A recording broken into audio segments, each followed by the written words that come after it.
Hi Candle Clubbers, it's Jasmine. Welcome back. I hope y'all have been doing good. I know it's been about a week since I last seen you all, so I hope you had a fabulous week. And one that smells good because I'm testing out some scents over here for our upcoming spring summer collection, so it smells good in here.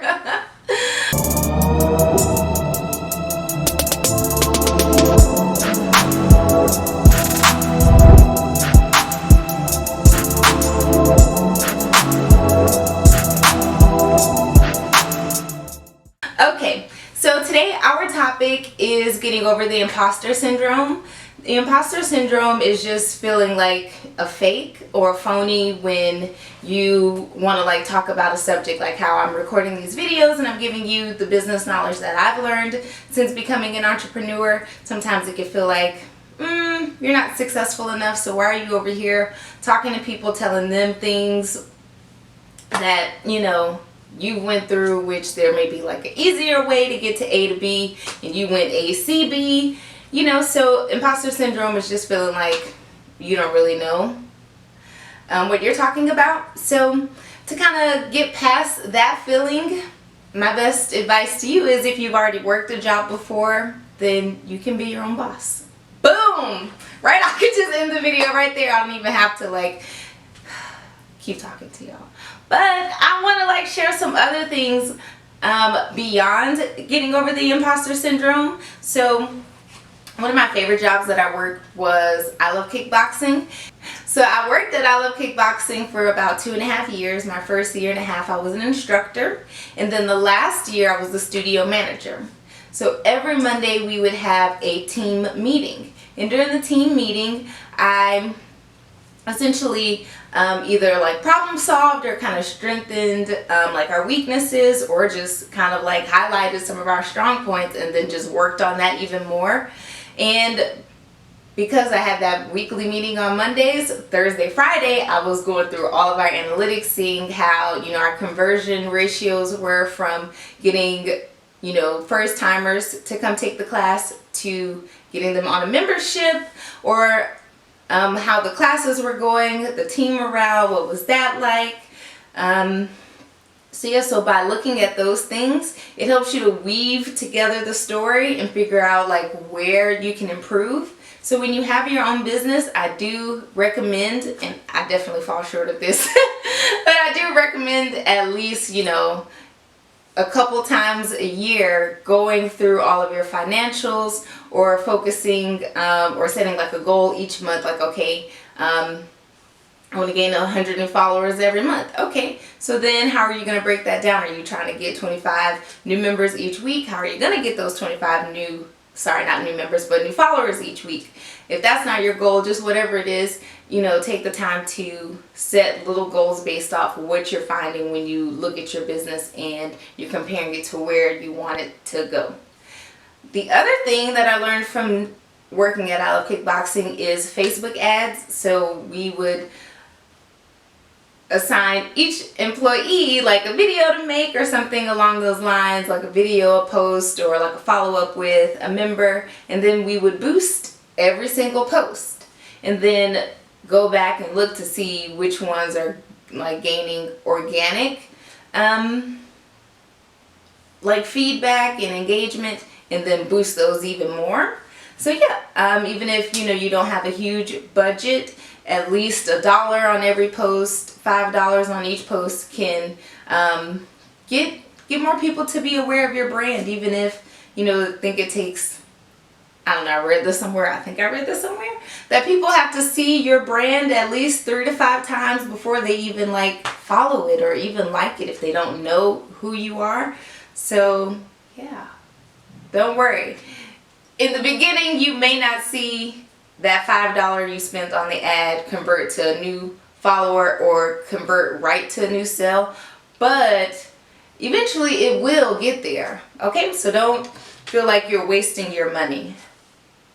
Another thing that I really learned from I Love Kickboxing is having a company culture. So at the job, we were badasses, okay? And that's what it was known for. It wasn't like, you know, you come to the gym and you need to already be perfect. It was like, hey, you know, I'm a badass. I'm going to kick the bag over. I'm going to punch through, you know, knock you into next Monday. So we were known for that. So with your business, if someone's looking at your Instagram or Facebook feed, are they going to be able to see like what your culture is?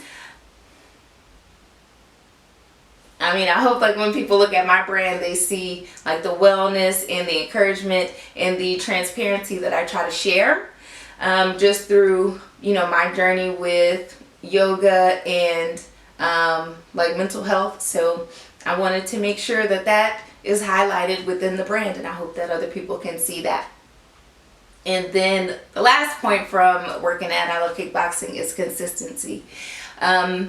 They wanted, no matter like if you were taking a class at 6 a.m. in New York and then at 6 p.m. you were in Atlanta taking a class, it needed to be the same class. So consistency. So if somebody buys, you know, a candle, the Brave candle, in July, and they want to buy a new one in August, then it needs to smell the exact same, right? So you have to get those formulas down. You have to be consistent.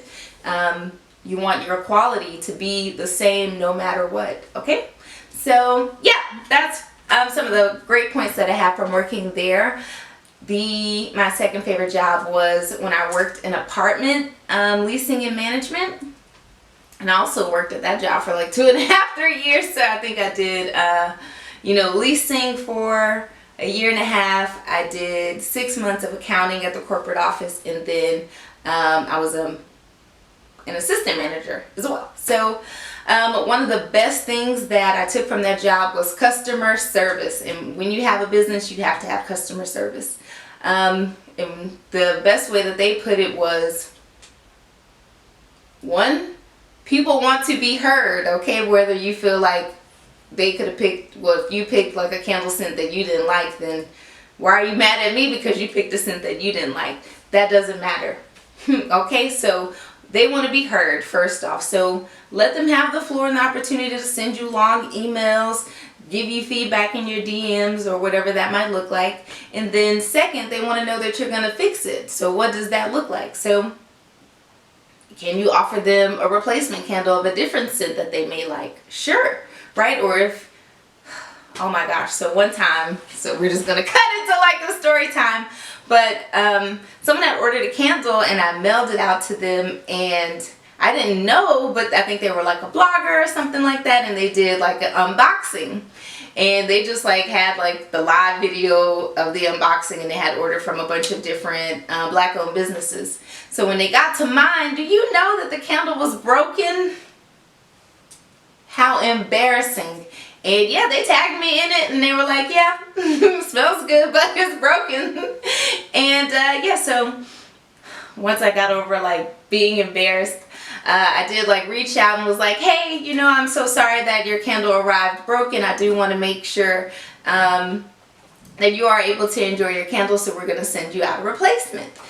So I went ahead, sent out the replacement, sent her the tracking information the same day. And then do you know they reposted onto the story like their tracking information, and they were just like, oh wow, I really appreciated the customer service that, you know, Soy Society had, because I did not reach out to them for a replacement, but they saw the video and took the initiative on their own.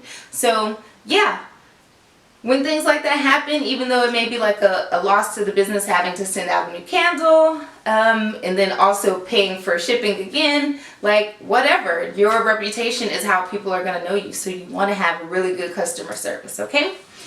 And then customer appreciation. So at the apartments, at least once a month, we tried to do like a thank you breakfast to the residents, or happy hour. I think there was one time where we did like a white wine versus red wine party, and we had like the cheese boards and crackers and a bunch of wine. Yes, you know, sometimes you can like drink at work, you know, a little bit, like don't go getting toasty. So yeah, so that was fun, because then, you know, our residents got to see us outside of office hours and just kind of have a relationship with us, because really when they're leasing the apartment, they're leasing it because they trust that we're going to take care of them. So same thing, your customers appreciate them, give them give back to them, whether that's a sale or like I give stickers with every purchase, so that way, you know, it feels like, okay, I got like an extra little goodie. So yeah, so with getting over the imposter syndrome, take the knowledge that you've learned from your other jobs and apply it to your business. These are just some examples that I used. I hope that, you know, you can learn from the jobs I've worked, or even better, that you learned from the jobs that you worked at, because you already have like hours and hours of doing it. So yeah, that helps you to get closer to mastering your own business and running your company. If you have any great tips that you learned from a previous job that you apply in your business, go ahead and comment that below. Okay, yeah, I want to see what other things y'all are learning, what topics you want me to talk about, or just how much you enjoy being a candle clubber. Yeah, so I appreciate you all. Thank you for tuning in, and I will see you next week. Bye-bye. Ooh! Eat me, girl! We did it. We recorded our own first video by ourselves. Ooh.